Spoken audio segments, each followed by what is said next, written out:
Google പേ ഉപയോഗിച്ചുള്ള പേയ്മെൻറ്റുകളോ വലിയ നോട്ടുകൾ ഉപയോഗിച്ചുള്ള വിരട്ടലുകളോ ഈ നാട്ടിൽ പറ്റൂലാന്ന് എനിക്ക് മനസ്സിലാക്കി തന്നൊരു യാത്ര. ഇന്ത്യയിലിപ്പോൾ കൊൽക്കത്തയിൽ മാത്രം കാണാൻ കഴിയുന്ന ഒരു പബ്ലിക് ട്രാൻസ്പോർട്ട് സിസ്റ്റമാണ് റോഡുകളിലുള്ള പാളങ്ങളിലൂടെ നീങ്ങുന്ന നിങ്ങളിപ്പോൾ കാണുന്ന ട്രാമുകൾ.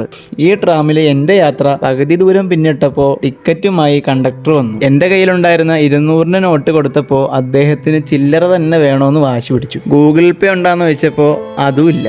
അങ്ങനെ അവസാനം കൊൽക്കത്തയുടെ ഹെറിറ്റേജിൻ്റെ ഭാഗമായ ഈ ട്രാം സർവീസിലെ യാത്ര പകുതി വെച്ച് എനിക്ക് അവസാനിപ്പിക്കേണ്ടി വന്നു. ചുരുക്കി പറഞ്ഞ കണ്ടക്ടർ എന്നെ വണ്ടിയിൽ നിന്ന് ഇറക്കി വിട്ടു. കൊൽക്കത്തയിലേക്ക് പോകുന്ന യാത്രക്കാർ ഉറപ്പായിട്ടും എക്സ്പീരിയൻസ് ചെയ്യേണ്ട ഒന്ന് ഈ ട്രാം സർവീസിലെ യാത്ര തന്നെയാണ്. ഒരു കാലത്ത്, അതായത് ബ്രിട്ടീഷുകാരുടെ കാലത്ത്, ചെന്നൈ, മുംബൈ, കാൺപൂർ പോലുള്ള സിറ്റികളിൽ ധാരാളമായി കണ്ടിരുന്ന ഈ സിസ്റ്റം നിലവിൽ റൺ ചെയ്യുന്നത് കൊൽക്കത്തയിൽ മാത്രമാണ്.